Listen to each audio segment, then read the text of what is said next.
कुल्टी विधानसभा क्षेत्र के 58 number ward अंतर्गत 5 नंबर तथा 6 नंबर और बावड़ीपारा इलाके में पानी की समस्या के कारण लोगों को कठिनाइयों का सामना करना पड़ रहा है। आज आसनसोल जिला भाजपा मीडिया सेल प्रभारी टिंकू वर्मा के नेतृत्व में भाजपा कार्यकर्ता और पुलिस प्रशासन तथा आसनसोल नगर निगम के इंजीनियरों ने भी इन सभी क्षेत्रों का दौरा किया। लोगों ने बताया कि पिछले 3 माह से पानी की समस्या है। फिलहाल पानी का कोई फोर्स इतना कम है कि लोगों को भारी दिक्कतों का सामना करना पड़ रहा है। टिंकू वर्मा ने कहा कि आज सुबह उन्हें फोन आया कि इन सभी इलाकों में पानी की समस्या की जानकारी दी गई। वहीं पुलिस प्रशासन और नगर निगम इंजीनियरों के साथ पार्टी कार्यकर्ताओं के साथ लेकर यहां आए। उन्होंने कहा कि फिलहाल पानी की समस्या को दूर करने के लिए पानी के टैंकर मंगाए गए हैं। साथ ही यह भी देखा जा रहा है कि पानी की समस्या किस कारण से हो रही है। टिंकू वर्मा ने आशंका जताई है कि जो लोग अभी तक इस क्षेत्र में सत्ता का सुख भोग रहे थे, अब पैरों तले जमीन खिसकने से वह लोग परेशान हैं और हो सकता है उन्होंने जानबूझकर पानी की आपूर्ति में समस्या का निर्माण कराया है। उन्होंने कहा कि अगर ऐसा कोई मामला नजर आए तो उसके खिलाफ सख्त कानूनी कार्रवाई की जाएगी। কি সমস্যা দেখলেন এই মন্ত্রী সাহেবের কাছ থেকে আদেশ এসছে কি ওয়ার্ড 58 নম্বরে কি কি সমস্যা আছে, একটু জলের সমস্যা নিন দেখুন। তো আমরা ইঞ্জিনিয়ার, জলের কর্পোরেশনের ইঞ্জিনিয়ার আর জলের ট্যাঙ্কি পাঠিয়েছি এখন, আর যেখানে যেখানে জলের সমস্যা হয়েছে সেটা দেখতে এসেছি। কি সমস্যা পেলেন এসে? এখন জল অত বড় অভিযোগ নেই, জলের প্রেসার কম আসছে, তো ভালভম্যান উলম্যান সব আছে, তারা দেখছে। আর পিএইচির যে লাইনটা আছে পুরনো লাইনটা, তাতে অনেক জায়গাতে পাম্প লাগা আছে, ওগুলোও দেখছি আমরা কিভাবে জল চলবে। জলটা কি মানে কবে থেকে মানে সমস্যা হচ্ছে? কাল থেকে একটা বিশেষ সমস্যা দাঁড়িয়েছে, তার জন্য আমরা আজকে বিশেষ কি সমস্যাটা কি শুনেছি যে পাম্প জ্বলে গেছে, জল যাচ্ছে না, অনেক জায়গাতে জল বন্ধ করে দেওয়া হয়েছে, এরকম সমস্যা শুনেছি। সেরকম কিছু দেখতে পেলেন? দেখলাম, ওইটা খরমাতে আমরা এখন পাঠালাম, জলের ট্যাঙ্কি পাঠিয়েছি, আমরা 5 নম্বর 6 নম্বর শিব মন্দির ধরার কাছে পাঠিয়েছি। আমরা দেখছি সকালেই তো মন্ত্রীজি ফোন এসছে, তারপর থেকেই তো আমরা অ্যাক্টিভিটিতে কাজ করছি। আপনার সাথে কারা কারা এসছেন? আমার সাথে কর্পোরেশনের ইঞ্জিনিয়ার এসছেন, 3 জন ইঞ্জিনিয়ার আছেন, পুলিশ প্রশাসনও আছেন, তারপরে আমাদের পার্টির যারা নেতা আছেন অনিমেষ মাঝি, কানাইয়া প্রসাদ, এই ওয়ার্ডের তারাও আমাদের সাথে আছেন। আর এই বুথের সমস্যা রয়েছে, মানে সেখানে কি ট্যাঙ্কারের মাধ্যমে জল পাঠানো হচ্ছে? এখন আমরা চালু করে দিয়েছি, এখন আমরা কন্টিনিউ, আপনার সামনেই তো ট্যাঙ্কার দিলাম, ট্যাঙ্কার আসছে, ইঞ্জিনিয়ার সাহেবরা দেখছেন জলের সমস্যাটা হঠাৎ কি করে হলো ওটাও দেখছি।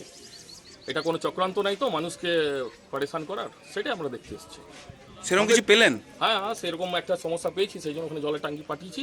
ওটা ক্লিয়ার হচ্ছে না এখন পর্যন্ত, কি এটা অরিজিনালে পাম্প জ্বলেছে কি না জ্বলেছে এটা ক্লিয়ার হয়নি এখন। আপনি তো অভিযোগ করছেন চক্রান্ত, কি চক্রান্ত রয়েছে?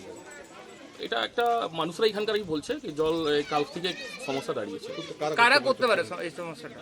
যারা এখানকার নিজের দীর্ঘদিন থেকে যারা এখানে রাজনীতি করছে, যারা নিজের শাসন চালাচ্ছে এখানে, তারাই করছে। কারণটা কি, কেন করছে তারা? জমিন যদি সরে যায় মাটির নিচের থেকে, তো মানুষ তো চক্রান্ত করবে না। একটা যখন ভূকম্প আসে তো টহল পহল হয়ে যায় না, তো একটা বিজেপির একটা ভূকম্প এসছে, সবাই ছিতিরপিতির হয়ে গেছে, সবাই ভয়ে ঘুরে বেড়াচ্ছে সেন্টার নেবার জন্যে।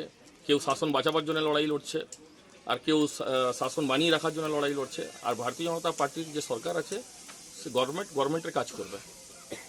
জল আটকে দেওয়াটা তো অপরাধ, সেটা নিয়ে আমরা লিখিত অভিযোগ করবেন? আর করবে, গ্রামের মানুষরা করবে, গ্রামের মানুষ তো সকালেই ঘুরছেন, দেখছেন, সাথে আছেন গ্রামের মানুষরা। কোন কোন জায়গায় সমস্যাটা মেনলি হয়েছে? এই বাউড়িপাড়াতে হয়েছে। আপনি একটু বলুন দাদা। কি নাম আপনার? নাম? আমার নাম টিঙ্কু ভার্মা, আমি জেলা মিডিয়া ইনচার্জ আসানসোল জেলা। তাদের থেকে 2000-4000 টাকা করে লুট করা হয়েছে, তো পয়সা তো লুট করা হয়েছে। আমরা তো গভর্নমেন্টে এসছি, কর্পোরেশন তো আমাদের নয়। আমরা 8, 9, 10 মাননীয় আমাদের লোকপ্রিয় বিধায়ক, যিনি 2 বারের বিধায়ক, পিসির মন্ত্রী, পিডব্লিউডি মন্ত্রী, তিনি আদেশ দিয়েছেন ওয়ার্ডের গিয়ে দেখো, মানুষের সমস্যাগুলো শোনো। আমরা তো সমস্যা শুনতে এসেছি, আর যা সমস্যা দেখতে পেয়েছি তাতে তো টিএমসি লুট চালিয়ে গেছে।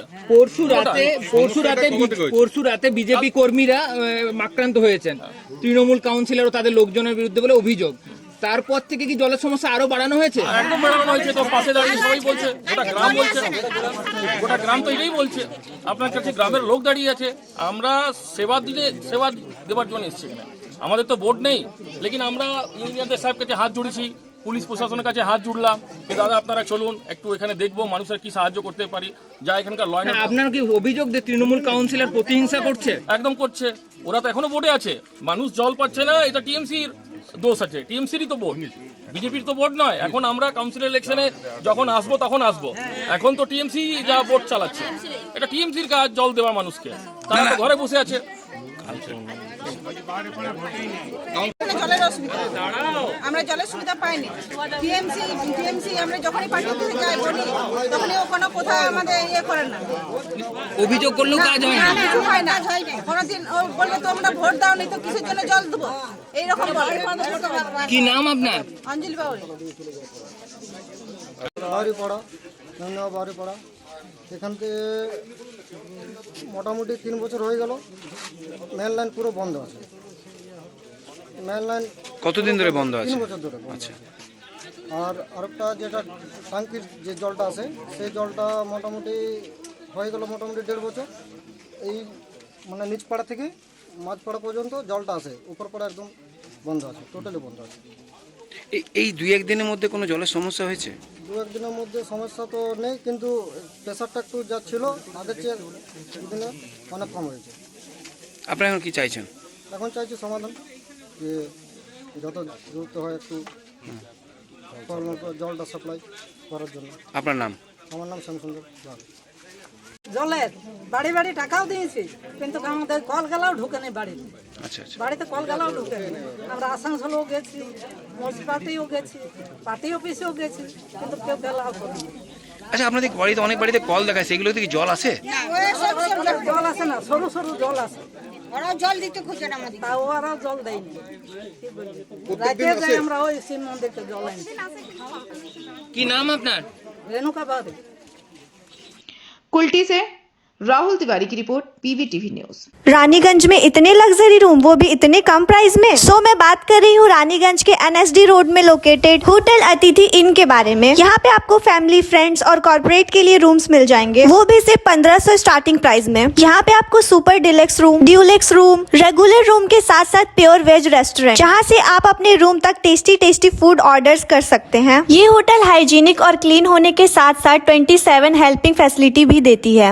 High speed wifi, TV with fully AC interior, 24/7 room service, good ambience, clean cupboards, separate geyser facilities, clean washrooms, smoking area. अगर आपका भी प्लान है रानीगंज में स्टे करने के लिए, तो आपके लिए ये एक अच्छा ऑप्शन हो सकता है। आप यहाँ पर रूम ऑनलाइन प्लेटफॉर्म मेक माई ट्रिप से भी बुक कर सकते हैं। अगर आप मेरी वीडियो दिखाते हैं तो आपको मिलेगा एक्स्ट्रा 20% ऑफ। अतिथि इन होटल आपको रानीगंज स्टेशन से 5 मिनट वॉकिंग डिस्टेंस पे मिल जाएगा। और इन्फॉर्मेशन के लिए आप इन्हें कॉल भी कर सकते हैं। Thank you for watching.